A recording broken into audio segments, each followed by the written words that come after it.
자, 여러분 안녕하십니까?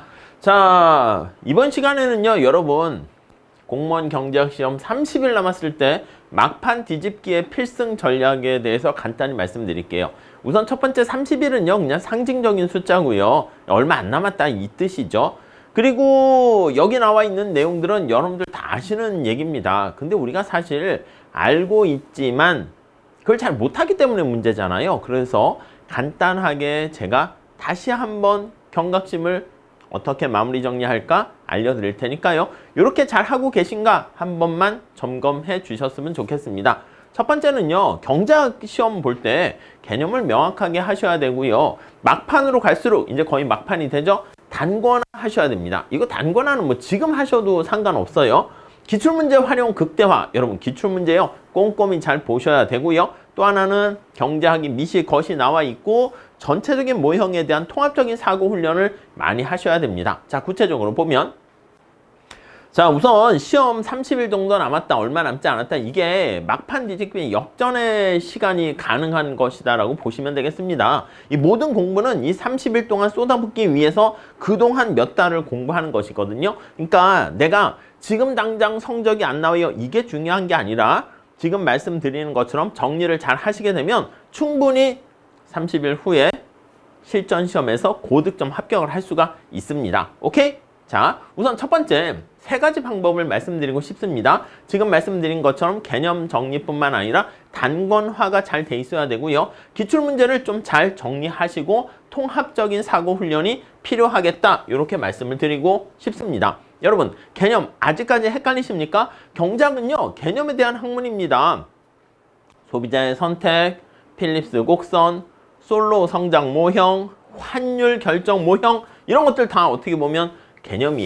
중간중간에 개념과 공식이 헷갈리기 때문에 틀리는 경우가 많아요. 그렇기 때문에 개념을 튼튼하게 하시는데 두 가지 방법을 우리가 말씀드릴 수 있을 것 같습니다. 하나는 단권화를 이용하는 것이고요. 그리고 백지복습의 힘, 백지에다가 우리가 뭔가 써보는 연습을 하는 거예요. 먼저 단권화 노트 활용법은요, 그동안 여러분들이 갖고 있었던 기본서라든가 기본적으로 아주 쉬운 내용은 빼고요. 거기서 중요한 내용들을 여러분들이 정리하시고 요약서라든가 문제집 같은 경우에서 중요한 포인트, 제가 강의 시간에 자주 말씀드리는 거 있잖아요. 그런 것들을 잘 정리해서요, 자신만의 단권화로 만들어 주셨으면 좋겠습니다. 이 오답 노트는 개개인별로 맞춤화돼서 정리하셔야 되는데 남이 정리 잘한 오답 노트 내가 활용하면 될까요?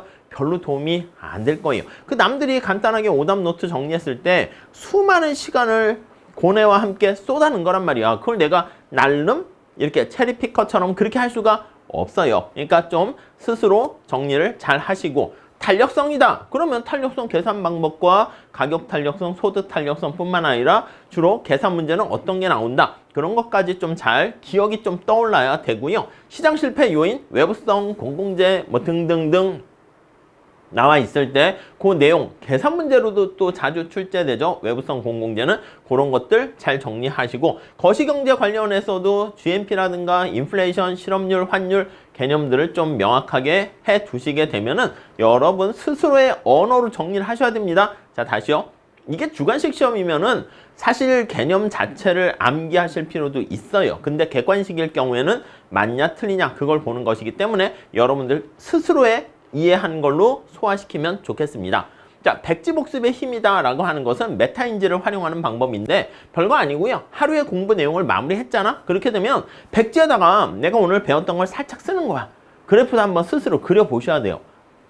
근데 많은 분들이 팔짱 끼고 뒷짐지고 강의만 들으면서 머릿속으로만 하려고 하는 분들이 많은데 안 됩니다. 약간 백지에서 스스로 막 그림을 그리고 남에게 설명하려는 시도를 하다 보면 그게 바로 자기께 되고요. 막히는 부분이 있다 그럼 기본서라든가 보충 자료라든가 문제집을 통해 가지고 다시 한번 확인하시고, 그래도 좀 정리가 안 된다 그러면 제가 운영하는 카페 같은 데다가 질문 올려주시면 좋을 것 같습니다. 자, 그렇게 되면 메타인지가 향상되면서 부족한 부분을 더 보완시킬 수가 있습니다. 오케이?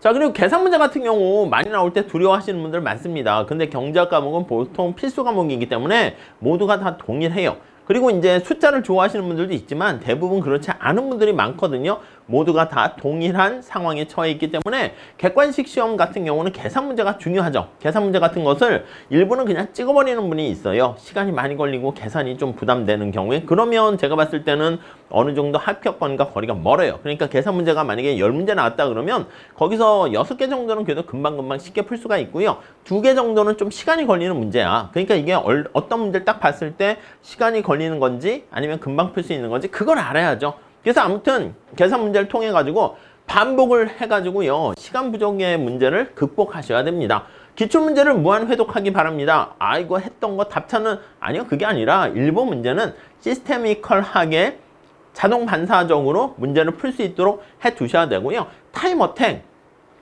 이게 보통 객관식 한 문제는 1분 내에 풀고 그래야 되는 거 아니겠습니까? 그러니까 시간을 정해 놓고요. 시간 제한 하에서 막 집중을 고도로 해가지고 문제 푸는 연습을 좀 해 주셨으면 좋겠습니다.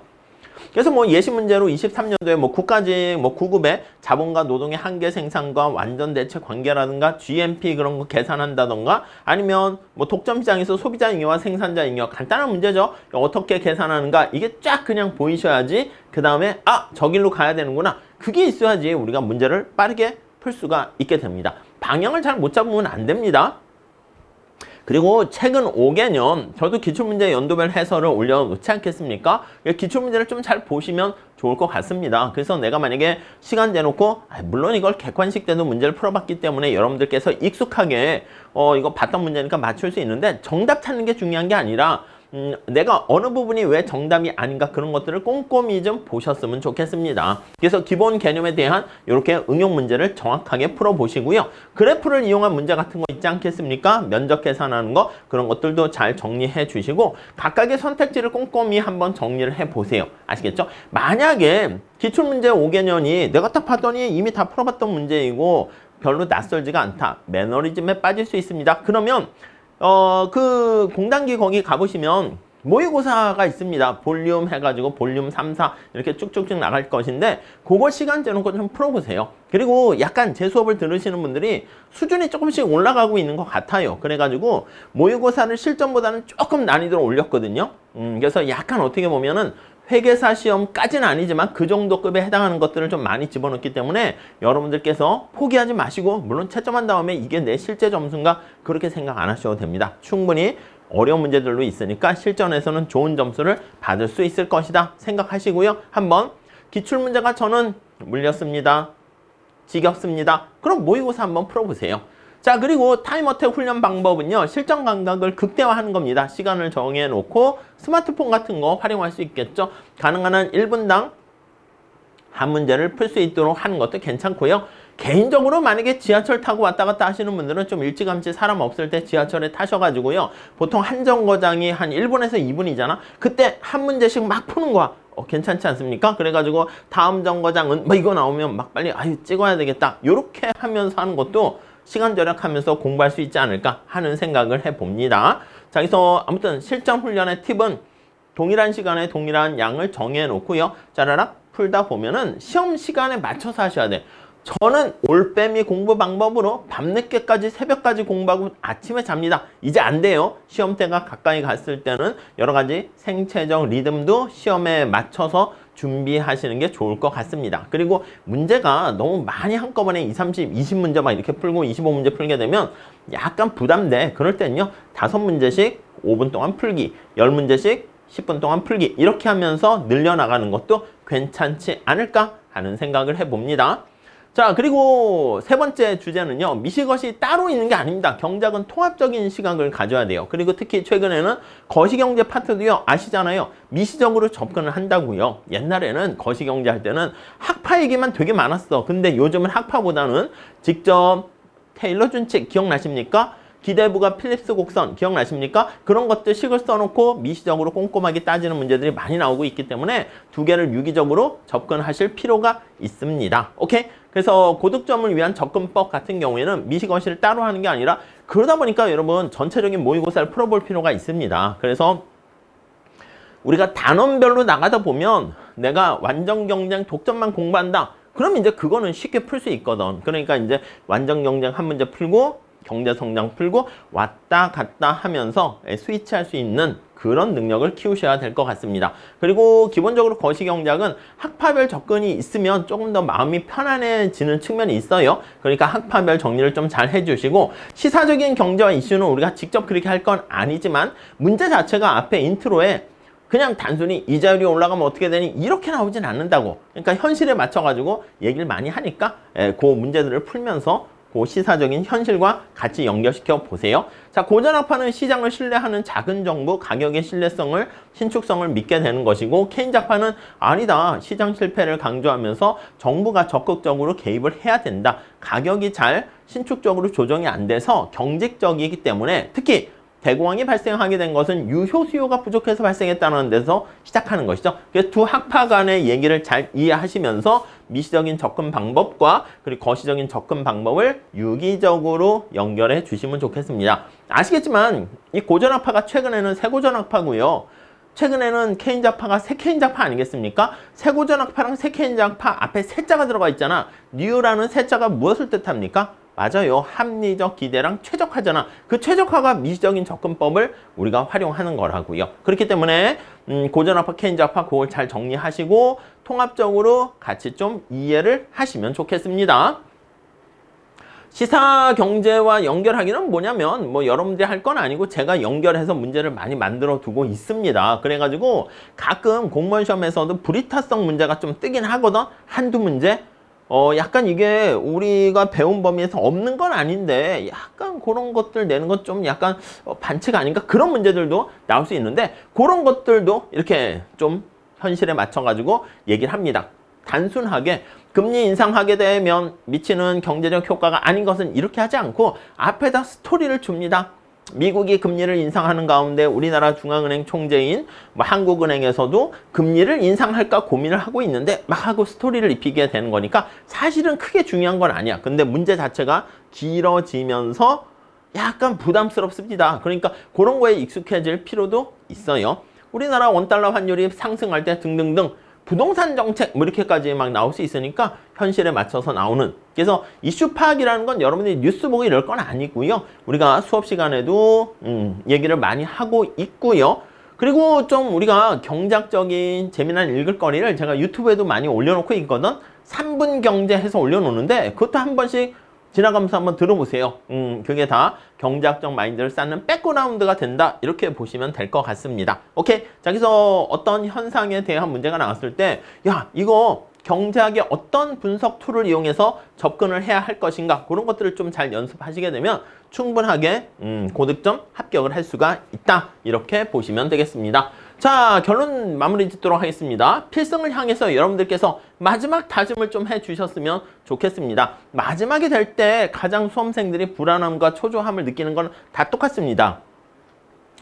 불안감과 초조함을 느끼지 않은 사람들은 한 2명입니다. 두 분야가 있어요. 하나는 아예 포기한 사람.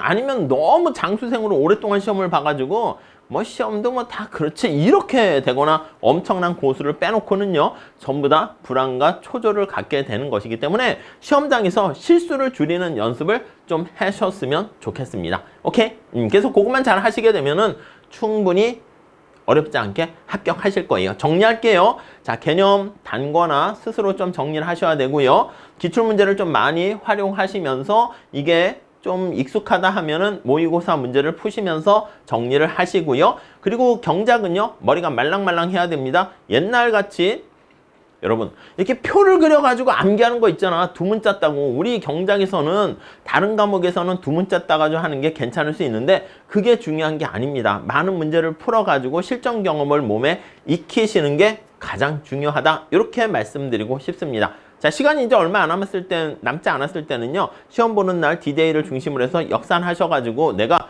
어떻게 공부 스케줄을 짤지 그걸 잘 준비해 주시면 좋겠습니다. 아무쪼록 마무리 정리 잘 하셔서 꼭 좋은 성과가 있으시기를 기원합니다. 감사합니다.